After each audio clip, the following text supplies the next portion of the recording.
Obama.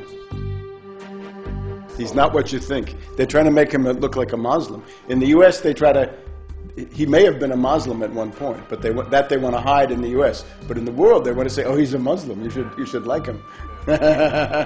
I'm basically a writer. I'm a historian. I've written about terrorism in Central Europe. I've written about George Bush the Elder. My unauthorized biography of George Bush is, I think, a fairly well-known book on the internet. I've written about the world economic crisis, a book called Surviving the Cataclysm. I've done essays on history called Against Oligarchy, and then 9/11 Synthetic Terror Made in USA. And I have one book that's now out, Obama, the Postmodern Coup, The Making of a Manchurian Candidate. But I'm so alarmed by the phenomenon of Obama that I've written not one book this year, but two. There's a second book coming out, The Unauthorized Biography of Obama.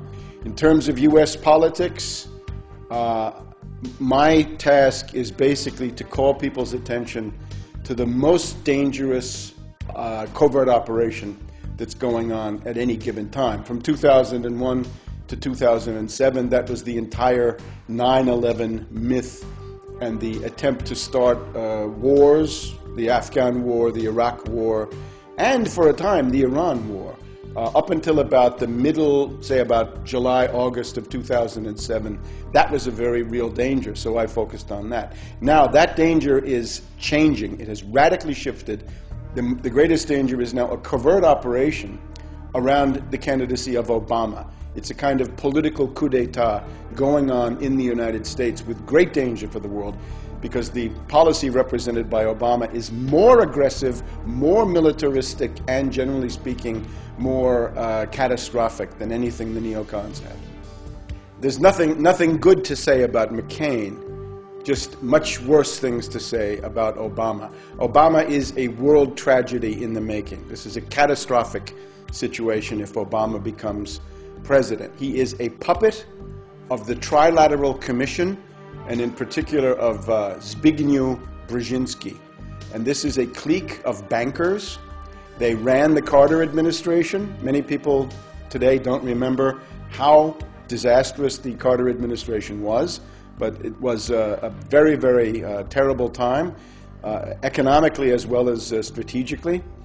And now this same group has groomed another puppet, this time with more preparation, more indoctrination. So this is the moment where this clique of bankers decides to bring in a new face.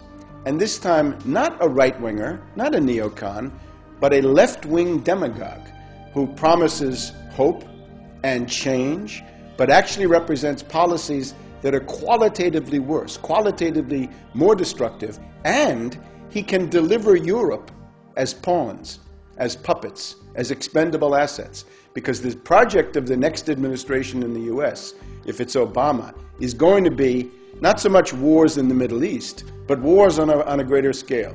Because Brzezinski says the center of power in the world is not Iran, it's Moscow and Beijing. And therefore, Brzezinski is determined to smash, essentially, Russia and China in the next period ahead in order to let the U.S.-British world domination go on for another 100 years. Now, that's the project. That's more ambitious than any neocon, and it's more adventurous, and it's more dangerous. So people in Europe had better wake up that silly romantic illusion they have about Obama is going to be suicidal for them if they don't understand this. There are right-wingers who don't know how to attack Obama. I would attack Obama in the way that I've just said. He is a puppet of finance capital of the worst possible circles, of David Rockefeller, George Soros, and this group. And their project is extreme austerity, savage reductions in the standard of living, and the basically immiseration and impoverishment of the United States. In terms of foreign policy, it is this plan to have a global showdown with Russia and China. So for that, they need left cover. Now, the right-wingers don't know how to attack this, so they basically try to argue either that Obama is a communist, which I think is not accurate, because he's a servant of finance capital. How could he be a communist? Or that he's a Muslim, because his middle name is Hussein. He lived in Indonesia for a while, and he may indeed have considered himself a Muslim at some point in his life. I would, however, notice the two fathers that he had. He had a father, first of all, from Kenya, his biological father, who abandoned him, a guy called Barack Hussein Obama Sr., and then an Indonesian, a guy called Lolo Sotero. Both of them, it seems to me, were more devoted to Johnny Walker Black Label Scotch whiskey than they ever were to Islam. So I don't think the Muslim connection really makes any sense. But I would add one thing.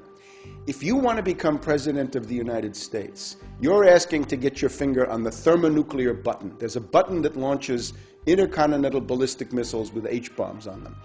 From that point on, we, the public, want to know everything about Obama. Everything. If he was a Muslim at some point, great, let's find out. And then everybody knows it. I think that's fine. But other people may not agree. The main thing, though, is that we've got to know everything about him. We've got to know, did he sign up for for selective service? Is he HIV positive? Does he have a criminal record? Is he bisexual?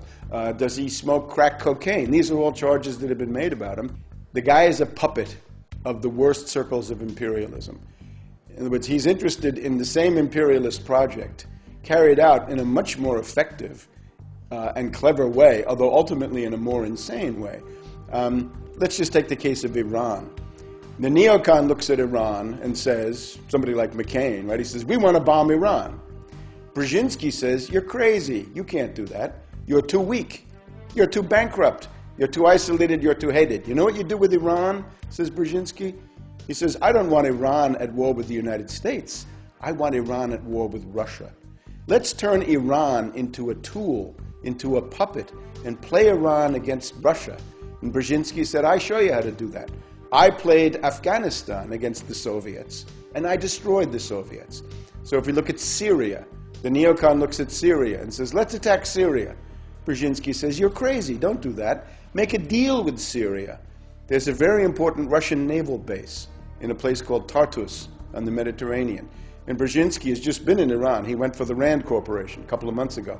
The goal would be to get the Russians out of Tartus and try to turn Syria, if possible, against the Russians. So instead of having Muslims as being the target, the Muslims become cannon fodder for the project against Russia and China. Let's take Chinese Turkestan. Right? There's a Muslim minority there, the Uyghurs. Right? What's Brzezinski's plan for them? It's to have them fight and die in some kind of an insurrection.